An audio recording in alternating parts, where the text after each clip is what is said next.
The views, comments, and opinions of the following program do not necessarily reflect those of Morris Media Studios, MorrisMediaLive.com, or its affiliates. Listener discretion is advised.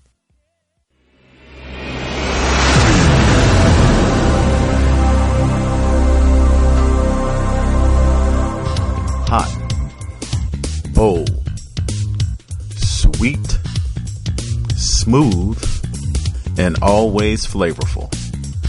Welcome to my morning coffee. 3 generations of successful women, brewed with black girl magic, and French press with class, sass, and style. Gia, Tonya, and Syreeta are my morning coffee.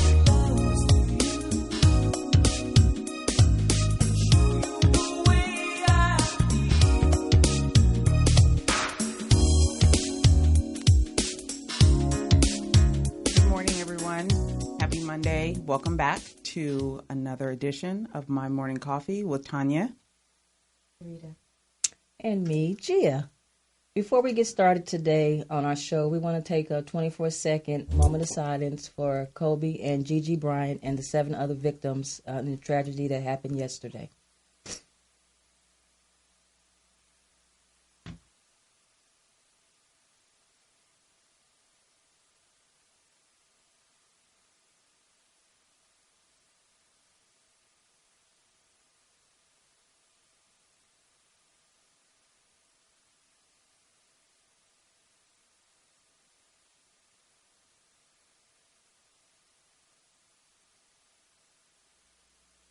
All right, we're back.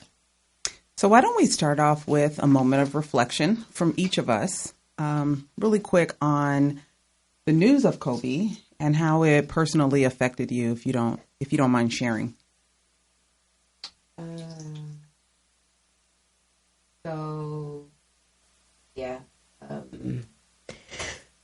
I think everybody, at least for me, I will always remember where I was the day I found out that Kobe was in the accident and GiGi. I am devastated, as I think many people share the sentiment. And being a unicorn, which is someone who was born and raised in L.A., Kobe put us on his back. I mean, you know, the house that he and Shaq built at the Staples Center, like, I think so many I've been watching basketball since I was 3-4 years old. And I am able to have both the Jordan era and the Kobe era, now the LeBron era. And so to be able to see those 3 men, but in particular Kobe, play with such passion is awe-inspiring. Just the fact that he loved the game, he loved his family, he loved, and his work ethic was stupid. It was just nuts. So I think Kobe in many ways taught me how to be a competitor and how to be a winner. And that's something that I'm going to take with me. You know, as a clinician, I just hope that people have rallied around Vanessa. They have a 6-month-old, and that's the part that I believe is the hardest to wrap my mind around, especially in terms of the legacy. And I don't know. It just, there's a whole lot going on in my mind right now. So, Gia, your thoughts? I'm pretty much with Syreeta. Devastation. I was actually on the couch when things started popping up, and he had made a noise, and I was like, you know, what's wrong? You know, and then he started to tell me, and I was like, you know, my first thought was like, no, this couldn't be. And I'm still pretty numb. I feel like it's a dream. Even this morning, waking up, I still was like, this can't be. I had trouble sleeping, and it's like Syreeta said, I'm born and raised Los Angeles. I've been a Laker fan all my life. I'm still a Laker fan. I was a huge Kobe fan. It's almost like Kobe was a little brother. We watched him come here as an 18-year-old kid, and he grew up with us, and he taught us a lot. He taught us good work ethics. He was a guy he gave us all to everything, and we saw that. And he motivated me to give my all, even when I think I can't do something or something's not going right, still to push forward. So he was a teacher, and I'm going to miss that. My prayers go out to everybody involved because it's really sad, and it's just hard for me to really comprehend that this actually happened. And prayers go out to them. Prayers go out to all the families. Vanessa, now she has to move forward without her husband, without one of her her kids. That's hard in and of itself, and even his parents.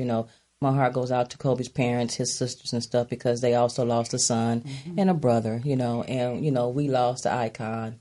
And, he will forever be, in my heart. He's going to forever be, Laker. Los Angeles will always be his town, no matter who the Lakers get. L.A. will always be, and you heard it here, will always be Kobe's town. And so territorial. Yes, right? Yes, very territorial. I'm feeling some kind of way about team right now, but I'm just saying, I'm late. I'm for Kobe. Always will be all day, every day. 365, whatever, 24/7. I ride. If I have to and start. She carries a gun. Yeah. So, yes, I don't want to hear nothing negative about Kobe. Okay, y'all got that? Nothing negative, okay? Because don't let me start on some of y'all. Okay. But, yeah. So for me, unfortunately, I deal with death more often than most. I come from a pretty large family, so, it's become a thing. And I try to look at it in a different way. And the initial gut check was devastating, like killed over, stomach hurting. But when you take a step back, you have memories. And I hope that most people these days are taking the time to make memories that count and lasting memories with the people that they love. When I lost my mom, one of the things that I've always leaned on is the fact that we had nothing unresolved. We've had our conversations, anything that we needed to apologize for or talk through, it was done. So when that takes place, you have no regrets. Right. And I was looking at an interview of Kobe's, and he was just talking about, live life to the fullest. There's no reason to be upset. There's no reason to have any regrets if you're living your life to the fullest. And the more I look at the posts and all the different images and tributes, he's always with his family. Yes. He is always smiling. He is always gleeful. And what I know for sure is looking at a lot of the pictures is that his family was intact and they were solid and he had no regrets. And his wife was there with him in every moment. So I worry, like many of you guys, we keep her in prayer and we keep her lifted up, but it does take an amazing matriarch to be able to hold a family together like that and keep kids happy like that and feeling safe and always feeling like they're loved and like they are a priority. So as hard as this is going to be, I have this sinking feeling that she's going to do okay because she's been able to hold this together for so long when this could have collapsed long ago. Yes. She's was able to hold it together and keep those smiles on their faces and keep them moving forward. So as tough as grief is, when you have no regrets and you live life out loud and you have those amazing memories, I started following her simply because the images on all of her social media are joyful. Ain't no hating posts. There's no, when they get mad at each other, which I'm sure all couples do, it's lived out on social media or in the media. The way that they handle things has actually built a structure for her to be able to move forward in the legacy of Kobe and bring those girls up, knowing that they had a father that made sacrifices for them. They don't have to have that I wonder if moment because it's all right there for us to see. Yeah. So I try to take those, take incidents and situations like this as a lesson to make sure that we are creating memories with the people that we love and that they know how we feel at all times. So I actually, after the initial gut check, I start to enjoy that. because those are all things that add to his legacy. And the off-court work, absolutely phenomenal. So, I went to Northridge, and we have a lot of friends that love the Lakers. I'm a Bay Area girl, so we argue a lot. But I did get to have some of my first Laker experiences with my friend Chris Aldridge and his brother Eric Aldridge, who actually helped recruit Kobe. So I had to remind him the other day, like, my first Kobe experience was at the Forum Club with them. I mean, I wasn't too happy to see him because because you're from the Bay Area, whatever, a little snotty nose 18-year-old. But I say that to say that was my first reaction to him. Recently, I was looking at my phone, and I remember I had a post. I didn't even post it, but I had pictures. I was at a AAU basketball game with my kids. And any parent that does travel basketball knows it takes all of you. It takes your whole day, your whole life sometimes. So we're there. Because I call you sometimes. And I'm there, right. Yeah. So we're at the gym all day. I might even fell asleep or something. And my son woke me up, and he's like, "Hey, Mom, Kobe's over there." And I was like, "Oh, okay." And I look up, and he's doing the same thing I'm doing. I'm here to support my child. He wasn't even coaching that game. He was just there as a parent to support his child. And that level of humanity is something that you can never forget. It's something you learn to appreciate, that no matter how big our heroes are, there's still a level of humanity that unites us all. So I actually appreciate that. I didn't get in his space. I just watched him cheer for his daughter. That in itself is amazing. Like, that father-daughter thing is, man, well, priceless. You said a key thing, memories. So speaking of memories, we're going to talk about some of the memories where we just made this past week or so. Syreeta and I were in D.C. Oh, yes. And you were here in Los Angeles making memories and stuff. So we're going to talk a little bit about what we were up to since the last show. Yes, ma'am. Because it was Zeta's 100th year. So we were celebrating bi-coastal, East Coast and West Coast. Yes, so Syreeta and I were on the campus of Howard. It was awesome. Awesome. I saw pictures. Yes. It looked like there was 1 million people out there. It was 1 million people. It was cold. But you know what? Yeah. Being in Howard, actually, for me, that made the trip. Okay. It's being there on the yard, and the fact that it was some Omega Kappa Zetas on the yard too. Yeah. It just touched me so much because, it was all people that, maybe I had something to do with their process, maybe somewhere along the line and stuff. So, maybe, maybe. So it just felt good to be there, along with other sorors from other states and stuff. But it was just, it was good. Syreeta and I got a chance to bond a little bit. Being away from you, but we missed you. We wish you were there, but you weren't. You were here holding it down. And I kind of got a little jelly when I saw the stuff happening. I agree.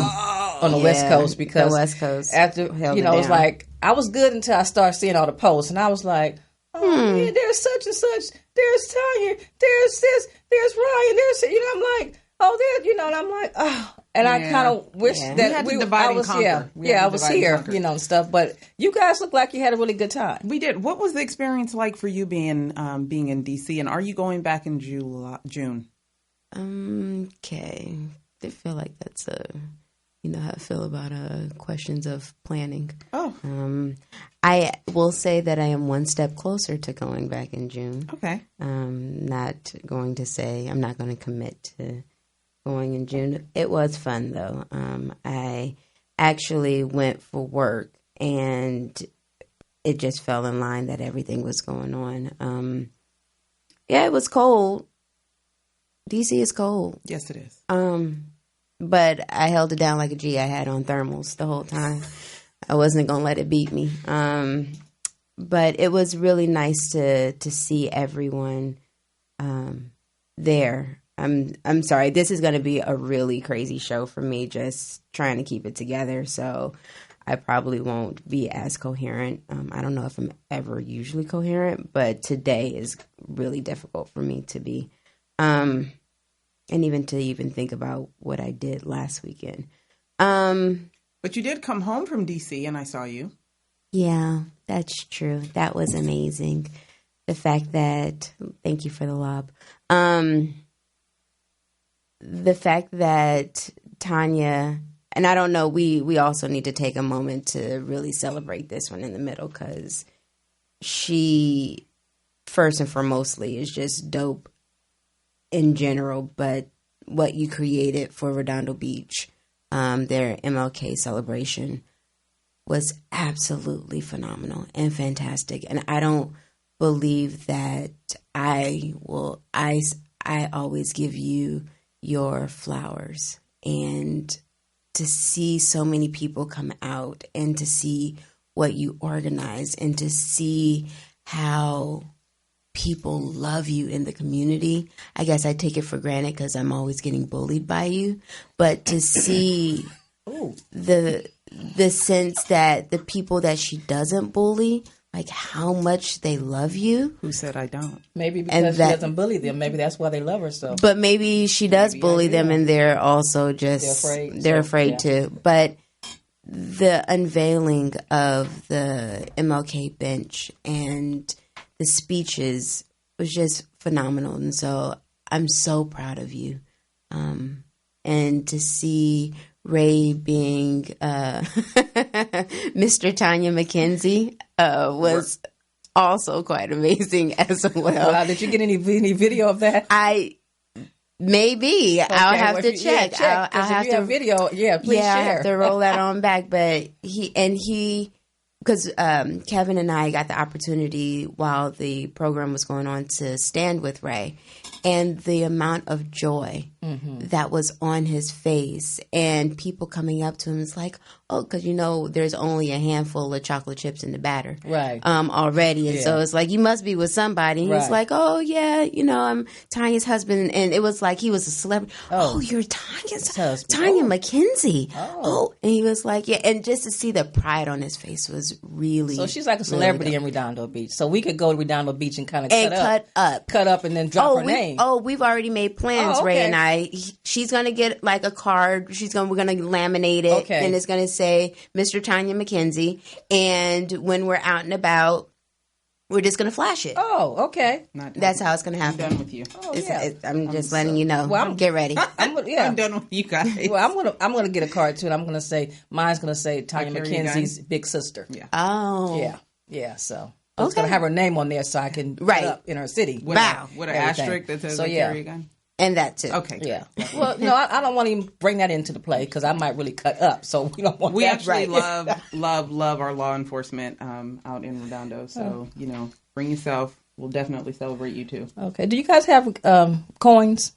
Like challenge coins? I have a challenge coin. Oh, yeah. I would like one from Redondo. I love... okay. Yeah. So, Captain John Naylor, I'm going to need another challenge coin. Yeah, Captain, I need a coin, okay? LA County Sheriff, here. Yeah, I need a coin. Oh. We'll talk about that today. Yeah. I should be seeing you later. So, with that... congratulations. Thank you. But let me get into this really quick. Our state event was amazing, like you said. I am sad that you guys weren't there because we definitely could have cut up together. But our guest that's going to be coming up...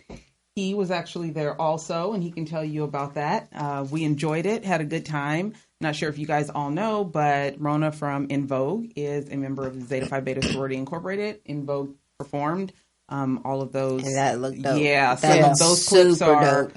On my social, so Instagram and Facebook. But they did amazing. Yeah. I felt like I was back in the 90s. Oh, Lord. There's older artists that you can't always, they don't look the same. Mm-hmm. Girl, I was having a girl crush moment. Mm-hmm. She's amazing. Head to toe. Terry Ellis. Head to toe. They haven't lost a beat. Yeah. Their voices are still amazing. Yeah. Their body is banging. Like they are, In Vogue is life goals. And Rona, we love her. So hopefully we'll be having her. So In Vogue is kind of like us, huh? Yeah. We're still banging all those years, huh? I love it. So hopefully Rona will get on the show soon because she's doing a few things and I can't wait to talk to her about it. So I don't want to give that away. But I do want to thank Captain John Naylor and Dr. Goody Goodlow and our Chief Kaufman. They helped usher in a new era in Redondo Beach, an era of inclusivity, an era of transparency between the community and the police department. And it was just amazing. It was an amazing event. So if you get a chance, go on out to Redondo Beach Civic Center Plaza right in front of the police station and take a picture right in front on our beautiful new bench. And she was on the news. Yeah, I saw her on the news. I said, "There's my girl." At least she's not getting arrested. All right. Yeah. So, and she's making full sentences. You know, in the background, the well-spoken ones. So yes, had the opportunity to be well-spoken on camera. Appreciated that. But more so, it was the fact that there was a diverse crowd of people that came out. It wasn't one or the other. No. It was the whole community, which shows a support for unity and all the stuff that should be included in a city looking to grow and unite and welcome and thrive and welcome any and everybody. So definite shout out to them. Thank them so much for that. And I think we should do a photo shoot on the bench. I think we should. My morning coffee photo shoot on the MLK bench in Redondo Beach. I think so. Can you set that up for us, please? I will. Can you call your people? I can call your people. Right. Can you call in? Right. Other people are coming to your city. And lunch included. Sounds like a plan. Wow. So, yeah, that was great. But my mayor, Bill Brand, what did you think of his speech? The 2 steps forward, one step back? Yeah. I had to let him know. Yeah. He did that. And yeah, it was a really good speech. So he actually put it on his social, the entire transcript of the speech. So if you get a chance, Mayor Bill Brand has his speech from that day on his social media platform, and it was amazing. I didn't expect that from him. Janice Hahn, thank you and her office for coming out. That was amazing. And she has a rich legacy of being in LA and her stories with her father and Martin Luther King and just the history in Los Angeles County is she's definitely carrying the legacy of Kenneth. Well, January is bomb month, I must say. It is. And yes, so what we're going to do is come back with our special guest, and many of you may know him. Yes, y'all will know him. But I don't know if you know this him. That's true. This is the new him. He new. He's just evolved. Okay. The evolved new. Okay. Yes. Because the other one still lives. Yes. Still lives within. Okay. Because he's such an authentic person, I don't think some of those things can change. So we'll be able to get all in his business in a minute. So we'll see you guys when we get back.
All right.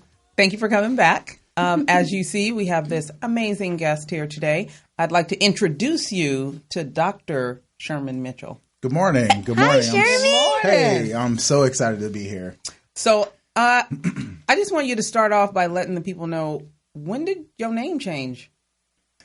My name has always remained the same. I just added a title to it. Yes. I actually finished my doctorate in psychology. It's been a year now. Has it been that long? Yeah, it's Since been a I year. Missed your party? Yeah. Oh. So, and it's already started. I know, it already started. Yeah. Did we say, other than him being a doctor, he's also a member of... We're about to get to Oh, okay. We're about to get to that. Okay. Yeah. You know, she's doing the intro. Yeah, so my area of focus is psychology, and I took a special interest in... That's great. Organizational Sorry, he's trying to be real organizational management and consulting. He's like, I will not let you. It is. I'm grown now. He said, I'm grown now. So Sherman is actually one of the first members of Phi Beta Sigma that I met at California State University, Northridge. And I want to give him the opportunity to talk about what his undergraduate experience was like, why Phi Beta Sigma, and what it was like to have sorors on campus, because not everybody has that awesome opportunity. Ooh, So I burn. no, absolutely, right? And the true brother and sister organization, I actually can say that I came into Northridge in 1994. I was interested in joining an organization, but I had no idea about fraternities. I grew up in Compton, California, born and raised, 72 first cousins, 12 aunties and uncles. So I knew about what brotherhood looked like. I just had no brothers of my own. Yeah. So I got into Northridge. I believe I attended my first party. And from there on, I said I was going to pledge an organization. It was the parties that did it. Okay. Yeah. But I had no idea which organization I would be a part of. And so I went to the night that they call Umoja, right? And so it's, all the Greek Black fraternities and sororities. You sign up. They talk about their organization. And the one thing that attracted me to Phi Beta Sigma Fraternity Incorporated is that I had multiple opportunities to do other things. Thought I might do something else. But they weren't pressed to meet me. They waited 2-3 weeks. I saw someone in my biology class, Troy Strange, was the first person I met with letters. He called me 2 weeks ago, said they would be on the yard on a Wednesday. I showed up on Wednesday. I met probably about 10 Sigma men, all reflecting different areas of their own lives. Some people were militant. Some were in the BSU. Some were from LA. I'm not going to call them a gangster, but there was so many variety of men that actually I met on that day. Yeah. It impressed me so much because it really wasn't about, what they look like. It wasn't about, what they could do for you or whatever it was. They were themselves. And so I wind up joining the organization 2 weeks after. And been a member spring 94, 5/10/94, 12/19/03 a.m. So that was an experience. Your memory's amazing. Oh. Yeah. And I would say for the sister organization, Zeta Phi Beta, first of all, I want to congratulate you guys on achieving 100 years of excellence and finding womanhood. I would actually say that I wouldn't be who I am without the brothers and sisters of Phi Beta, Zeta Phi Beta Sorority Incorporated. I learned to know about, Zeta Phi Beta, of course, through Phi Beta Sigma. And we ran the yard at Northridge. There were no questions about our unity. There was no questions about our brotherhood and our sisterhood. We traveled together. We fought together. We stepped together. And we did business together. Yes, we did. We would party at night and then wake up Saturday morning for community services. People always kind of say I traveled along, up north and things like that. And people would always be like, Sherman, are you in school? I said, look, but I can say that in my experience and just being a part of the organization, the first initial attraction was the parties, but I received humanitarian awards for doing community service work. I was one of the keynote speakers when Northridge had its earthquake in 1994 as a student representative. When they reopened the Oviatt Library. So, I think the parties initially attracted me to it, but you realize that the organization is so much more. Than just parties, and they told us that, the real work starts once you get in. Yeah. And I think, that was my experience. So one of my first experiences with Sherman, and I always praise him for this, it wasn't my first, but it was most dynamic, is when Sherman became a father. Ooh. And since we're on Kobe, I like to reflect back on Black fatherhood. He was one of the first single Black fathers I ever met in my entire life. So, kudos to you. I was able to witness with my own eyes times when he made sacrifices to make sure that his daughter had. Yes. So what in the work that you're doing now, how are you taking that experience and working with the community that you currently work with and that you've actually been working with for a long time? Yeah, it's been about 26 years that I dedicated my life to working with at-risk young people, right? And I think just being a single father, I actually, first of all, I believe in it takes a village to raise a child. It was my mom who stepped in when I wanted to do my community services or my partying. But it was also sometimes my sorority sister who watched my daughter, you know what I mean, during the day or whatever it was. We would travel up north to see my daughter. I mean, not up north, I'm sorry, to Long Beach Hospital when she was, the firstborn, before she was able to take home every night after step practice. So I do know what it's like to require sacrifice. I believe that I joined the organization because I wanted to give back to to the young men and women in my life who I feel like needed opportunities. So growing up in Compton, there were very few role models, right? We had our families, we had people that we could rely on. But I think the organization provided me a tool and a foundational starting point for being able to, give back to young people and see people like me that were well balanced. Right? I was a little tough. Well, I like that, well balanced. Yeah, a little rough around the edges, but my heart was always in the right place. But I also had a desire to be someone better than I was. And so 26 years in. Where did that come from? You say you always had a desire, because I think a lot of kids in the inner city, they get stereotyped because they grew up in inner city, and people that don't live, they're not from here, they think the inner city is so bad, and these kids are seeing all kind of bad things all the time, which they are seeing some things are bad. But what was it in you that gave you that desire to want better? Because I think that's what all of us need, whatever community we're in, desire to get out of that community. And so many of us don't have that, and we kind of have a cycle of the same thing, So what was it for you? You know what? That's a good question, right? I don't know if I should be looking at you guys or whatever works. Yeah, that's a good question. I believe that in my experience, right? And then I wasn't necessarily a Kobe fan, but I respect his ethic. And he did actually interview probably a little while ago, and he talked about, one of the biggest fears, and I think we all kind of relate to this. One of their biggest fears is ourselves, right? If we don't challenge ourselves to give ourselves an opportunity to fail, then we'll always be who we are.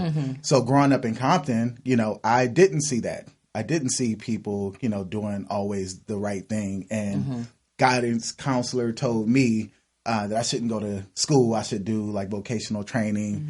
And I'm like, okay, GPA was okay. I was playing sports. And so I think for me, having someone tell me what I could not do and what I should not do, it actually motivated me. I don't drink to this day because somebody told me I should. I'm a little bit stubborn, right? That's and good, so for me, it was just it was about just self-development. And I don't think every young person has an opportunity to see that, because you don't have like a positive role model in your life, like that's there.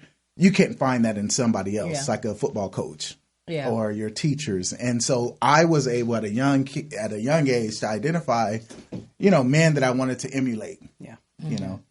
And so, they don't get that. And I think us letting them know that it's okay that you don't have that in your home sometimes. That you could get that from other places. And it's also, I think it's something within you, You don't always have to do everything that you see.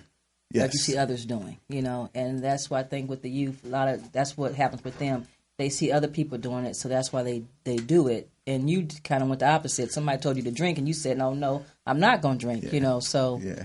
We normalize behaviors. I think working in mental health, and I know you could attest to that. And, we normalize some of the behaviors. One of the things that I know we'll talk about the book, but we talk about our limbic brain, and it kind of shapes our perception of how things are and how we perceive things and the choices that we make, right? And so if you're growing up in the inner city, you often are not given privy to some of those other opportunities to change your experience, right? And so, I had the desire to do something, and my goal in life is to always be able to tell young men and women that you not be the best version of yourselves, right? I always think role models come on the positive and the negative side. You have these people in your life, whether they're relatives or neighbors, and there are people that you say, I want to be like this. I want to have what she has. I want to have the freedom that she has. I want to be able to make the choices. I want to make good choices like this person. But you also have them cousins and uncles and friends or your mom friends where you're looking at them and that's exactly what I don't want to happen in my life. That's exactly what I don't want to look like. That's exactly what I don't want to happen to me. And those people are just as much a model in your life as those other people that leave those positive remnants, because you have to know what the other side looks like. It's important to know. You can't just tell somebody, don't do this. Well, why not do that? Yep. I have people that I point to when I'm talking to my kids. I said, where is such and such? What are they able to do? Oh, wait, jail. Oh, yeah, because mama don't do jail. So, if your choice is A and B will lead you in that direction, you need to understand what those consequences look like. So role models come on both ends. I think it's just a matter of teaching decision making.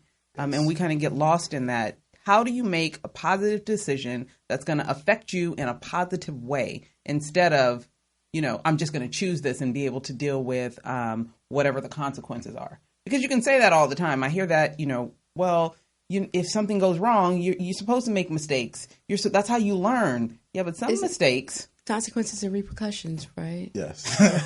That's a thing. It's a thing. It is. How do you teach that to these kids that, may not really understand? Because we also live in a society where people are like, oh, it just happens because you're black. They just do you like that because you're from this background. They just think your mama ain't got no money, so they treat you like that. We do have that, so we can't act like that's not a voice that we don't hear on a regular basis. So how do you teach them that their actions, how to make good choices, even when you have those voices outside of them telling them no matter what choice you make, you're not going to win. And I just to piggyback on this, I feel like you've been teaching this for quite some time. So help the people understand the similarities, and even the name behind consequences and repercussions. Like being able to hold that at such a young age in development in your life. It sounds like you got something on your mind. No. Is that something that he kind of maybe instilled in you in some kind of way? Have you had some experience? It feels very, very part of my existence, especially as my existence being a Zeta. So I just want to appreciate you and thank you, because I heard and learned about consequences and repercussions very early. Right. Well, like a level of PTSD there. I'm interested in hearing just you had a little twitch. How it came about, because it's been being taught for quite some time. I think we've all learned that, with consequences, with some of our decisions, right, there's going to be either a good consequence like you're talking about, and there also might be the consequence that may lead you to like being locked up, right? Or maybe a death or whatever it is. And so we know that, right? I would say for me, one of the things that I instill in young people, and I'll just make it to the present day, is I kind of remind them to man up, right? When we're young, we talk a lot about, when you were a kid and you were a child, you were told to man up when there were situations where young people were, let's say, bullied, hey, man up, stop crying. Men don't cry, boys don't cry, right? Right. And so I actually kind of akin my work to the acronym Man Up, because one of the things I want to teach young men is being able to manage your emotions in a most appropriate way will lead you to making better decisions, right? When you're talking about the A in Man Up, it talks about, anger, making sure that you understand that anger is not, it's a secondary emotion, right? It's one of those things that, when you're growing up and you have consequences and you decide that you're going to, instead of talk about how you feel about a situation, you're going to tear act up. out. Yeah. Right? Act out, right? And then the end in that, it talks about just your narrative, so it's being able to not just say, hey, if you choose to do this, then you're going to wind up in jail. Like, you have an opportunity to change your narrative. We all grew up, some of us grew up in neighborhoods that did not allow us to have certain opportunities. And so, but it doesn't mean that that's who you are, right? You can still evolve, right? Exactly. And then too, just for the you is, just making certain that we understand for young people, it's, really just untwisting your thinking, changing your thoughts and your patterns about what things are supposed to be like, and perception being able and reality. Yes, yeah, right. Which is very all or CBT, nothing, very cognitive behavioral. Absolutely. Yeah.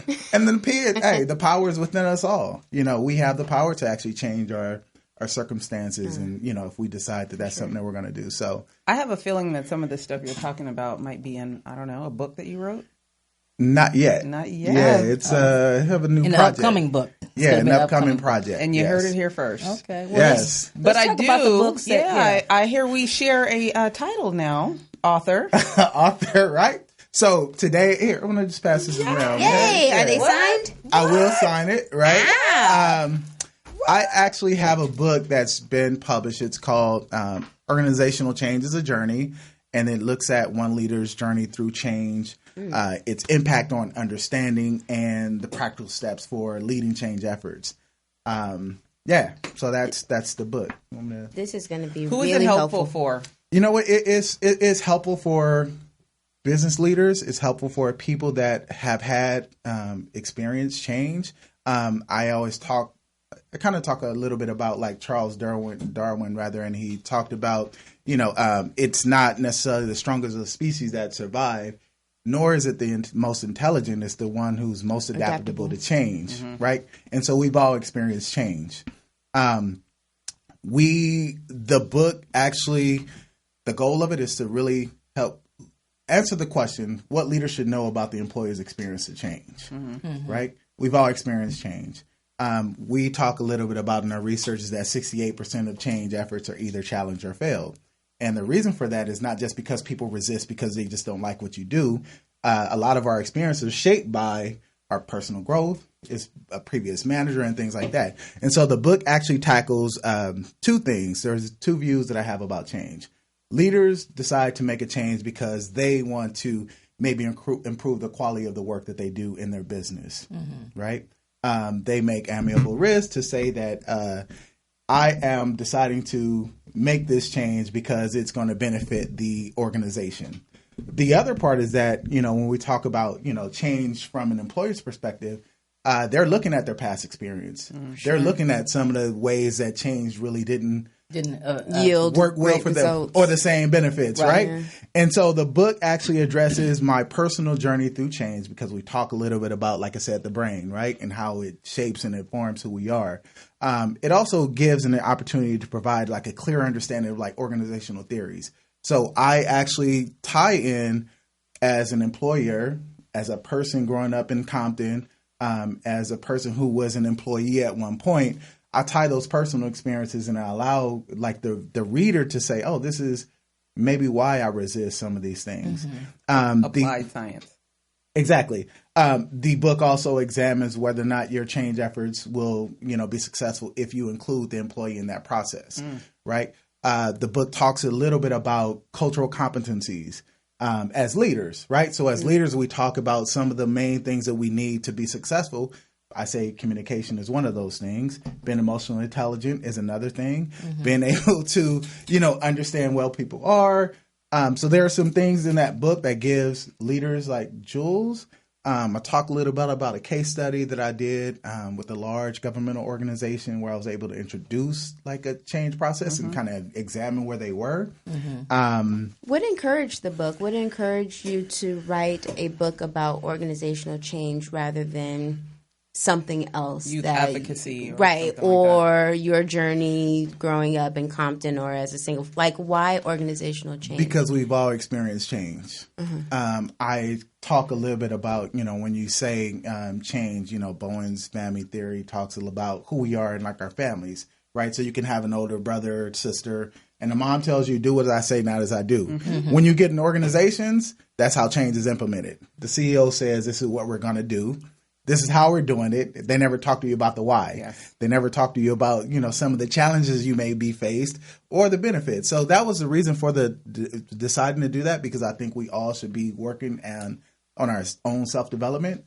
That was the reason why I actually chose that particular topic, because I believe that, like I said, organizational change is a journey. And, we've all experienced change. Yes. And you have a second book there.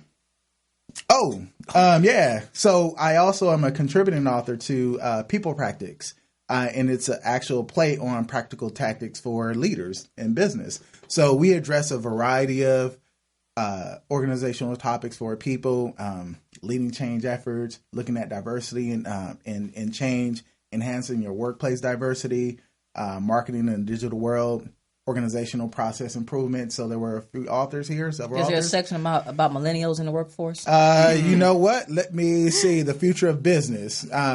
Might talk about that. Okay. So just wanted to do something a little bit different, you know.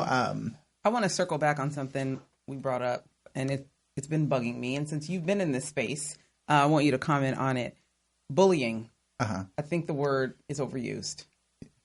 On some level, things happen at school or with kids. Or at work. Or at work. What? Or on a podcast. Well, no, not at work, because I agree with you, the word bullying, because sometimes when you're in a supervisor, manager, and you have to talk with your employees, okay, because you need them to do a certain thing. Yes. And your tone could be direct. Yes. Okay. But the person on the receiving end, and your eyebrows could go up. Clearly from a supervisor perspective. Yes, they don't. So that's one. Yeah. From an employment standpoint, but even with kids, because you deal with kids, right? Yes. Sometimes, he's bullying me. No, he's being a jerk, and you need to learn how to deal with people that are jerks. Like, at what point in the youth cycle do we actually educate these young people that sometimes this is just what you're going to encounter? Because it's not just going to be in school. It's going to be in jobs. We're raising young adults. We're not raising kids to stay kids. So certain things, the way that we're addressing it, I think we're allowing it to become more, we're giving it more power than it should. So at work, some of these people might have been taught, you're being bullied. You're being bullied. No, when your mama tell you to do something, you're not being bullied. That's an authority figure. Yes. Or if someone is being a jerk to you, they're just being a jerk. You need to learn how to deal with jerks. And I wonder how much of that rhetoric of how much where's your thoughts on that? Because you deal with youth and you're writing a book for adults. Yeah. So 2-part question and response. I would say, and for the record, no bullying occurs on my morning coffee. None. Syreeta be lying. Right. I'm just a jerk. Yeah, I heard that, right? So when we're talking about bullying in the workplace, I think it is a fine line. I think there are times that organizations have decided to, take a stand on, and they group it into like harassment, right? And they take a stand because there were times where, employees, specifically minorities, were, not given those same opportunities, or maybe belittled or not given this chance, whatever it was. So I would say in the workplace, it's a challenge. I would say as long as you're following your policies and procedures and you're addressing these things in a way that actually falls in line with whatever your core values are and your mission statement is and what it says written. The delivery is important, but I think sometimes we lose the message in the delivery. But I think also, too, because we've been throwing that bully word around, and you are acting in the guidelines of your organization, of the policies, but the person receiving it, because might not know the policies the way as well as you do. And they'll say, I feel she's bullying me. Listen, her tone was if I work for you, depending on the day, I could feel like you're bullying me. You are very assertive. You're aggressive. Your chest is always out and your shoulders are back. And I could feel like you are bullying me. So you tell me what to do. And I'm going to HR. Your shoulders are I'm about to be on disability because now I'm bullied and I think people act on their, it's emotional. Yeah. No, you're absolutely right. Yeah. And then when you say that, it's funny because I've been a supervisor. It's funny. He's like, because I've done that. Actually, no, I've been a supervisor for more than 16, 17 years, right? And I started off and I am a big black man. I work out. I'm pretty nice under the jacket. So your chest is always out. It is. Yeah. It is. Okay. Just for the viewing pleasure, Okay. No, I'm playing. This is the morning show. I cannot. No. I say that to say one of the tactics that I use as a leader and a person who's been in charge of people is I am mindful of my tone. Mindfulness is important. Right? I'm mindful of my tone, and Sherman, I've never known you to have a meek and humble demeanor. So if I am, listen, we're going to have this conversation. Let's be real. If I am a weak person and I have a low self-esteem, or I'm just so happy to have this job, but I have issues thinking I'm not going to do it right. Just about anything you say to me can make me feel like, nobody's never raised their voice. But that's not my responsibility. Right. My responsibility is to not change your the way that you feel about yourself. My job is to develop you as an employer and an employee, right? And so, if you can't do the job, then we have opportunities for self-selecting out. You have opportunities where you could actually write employees up. That sounded like a part of the policy and procedure. You're right. But to see the thing is, I think even employers, they're so afraid that we're bullying. So as an employee, I go to my employer and say, "Oh, Miss Tonya is bullying me." Okay, the employer gets all up in uproar and afraid, we'll do an investigation. Yeah, we'll do an investigation, all kinds of stuff. But I also believe that but nobody says that no, she's wasn't really bullying you. She was telling you, she was giving you a direct order to do something. Yeah, absolutely. But because the words that I used when I told you, I feel bullied, I didn't like her tone of voice.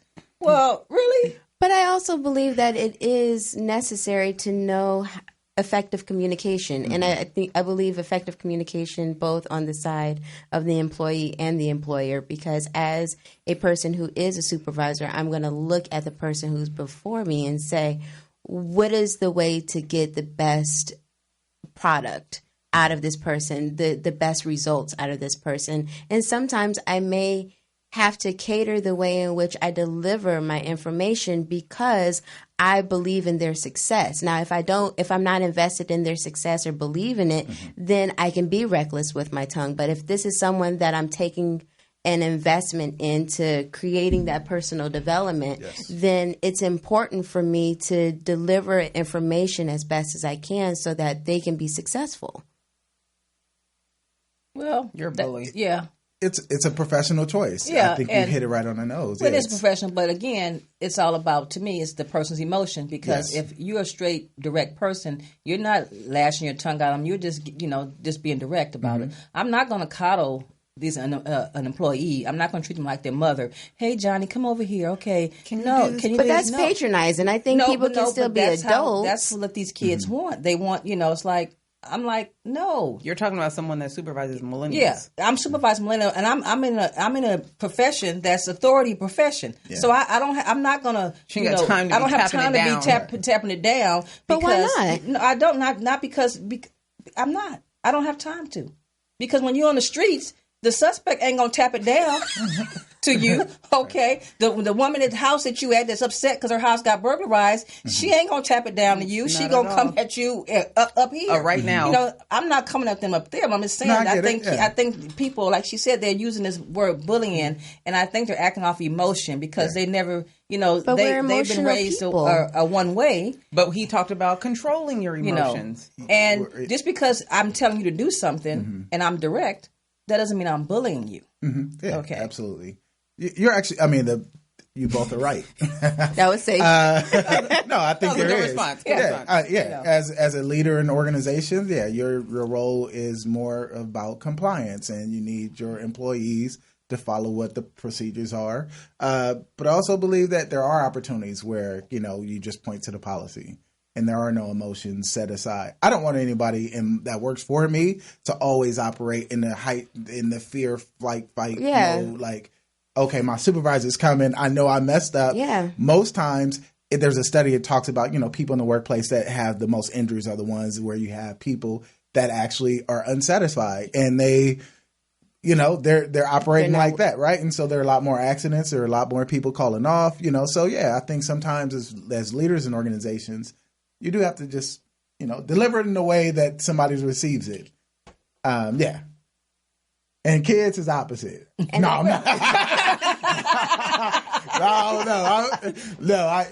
I know kids. Yeah, I know. How did you raise your daughter? I know we use the term bullying often, and I know it's overused. Thank you. I just needed to hear that. Oh, it is. It is. Yes. Yeah. So we just have to be mindful. Every person's experience is a different experience, and like you said, if I want to yield a specific result from someone, then I just think, like you said, it's overused, and I think in the workforce, people are bringing their emotions more in the workforce more than they need to in certain professions. Right. When you're in a profession of a nursing profession and medical profession, you should have some emotion and stuff. But when you're in certain professions, these people nowadays, you can blow at them the wrong way, and they don't leave. Right, or you can look at them and, she bullied me the way she looked at me, No, you're right. Yeah, you're right. But... Okay. it's a tough call. Are you still working with youth? Yeah. I currently am a director of a 43-bed STRTP, which stands for short-term residential therapeutic program. Mm-hmm. Okay. So I get youth out of the juvenile system. Okay. They stay with us and receive mental health services for approximately 6 months. And then our goal is for permanency is to get them back home. So Very good. still doing it. What else are you doing? Excellent. What else are you doing? What else that- are you up to? I think that I'm promoting this book. I'm hoping that, more people would, understand that the employee's experience, We understand employee experiences. What about your Phi Beta Sigma life? Are you active? Oh yeah, I'm active. What chapter? Like I said, I been in pledged in 1994. I am currently the secretary of Phi Beta Sigma chapter, alumni chapter, Okay. largest chapter in the Western region. Currently have about 87 or so members. Okay. So yeah, I've been this elected secretary for 3 years. Do you have any national office aspirations? I do not. What about on a regional level? I don't know. Okay. All right. I said I just need a great 10 years of structured service. Okay. Well, we are going to celebrate our beloved Gia. So glad you're here. Oh. Happy birthday to you. Happy birthday to you. Wow. Happy Okay. birthday, dear Gia. Happy birthday Oh to my goodness, you. you guys are Happy too good birthday. to me. Thank you. Oh my God, it has my name on it. So Oh my God. phony baloney macaroni. I guess I should blow the candles out. Huh? Of it all. Oh yeah. Yay! Yay. Thank you guys. This is so Absolutely. sweet. So let everybody know where they can find you, how they can get in touch with you, if they want you to come speak or come teach or anything like that. What You know are what? your Yeah. handles? So you could email me as Dr. Put that on it. Put some respect on it. S. Mitchell, MITCHELL, .consulting@gmail.com. Okay. So yeah. Social media handles? Any you want to share? You know what? I'm actually in the process of redeveloping my social media platform. Oh, you need some to make you need sure. some- Right, to make sure that his Rebrand. chest and his Chest shoulders is always out. Right. Yeah, okay. Yeah, Okay. so I tend It's to. under construction. It is. Thank you. I appreciate that. But So I'll be speaking with you about your branding after this. Yeah, I know Yes, you're an expert absolutely. in there. Yeah, in Let's that talk field. about it. Miss Syreeta? Find me at Syreeta B MFT. I always go through this on Instagram. It's under construction. Not really. I just don't post. And yeah, hit me up. I'm taking clients maybe for the next little while. Maybe. We'll see. You traveling again? Nothing. No time soon. All right. I need to sit it down. All right. And Oh, you? okay. Well, you guys can find me on Instagram, The Mahogany Box, and on Facebook at The Mahogany Box. And you can find me at PR Biz Mom on Instagram, Twitter, and Sand and Shores for Instagram, Twitter, and Facebook. Keep in touch. We might have some cool stuff coming up. Oh, wait, we have a pop-up coming up. Yeah, you guys have to look on our page for that. Yeah. Yeah. Yeah. So we will yeah, be we do celebrating Black Beers and Wines soon. February. In February. So make sure you stay tuned. We'll talk more about it. We'll talk more about it. As it gets closer. Yeah. Follow us on our socials, though, so you don't miss anything. Thank you, guys, and we'll see you in a couple weeks. Bye. See ya. Thanks for having me.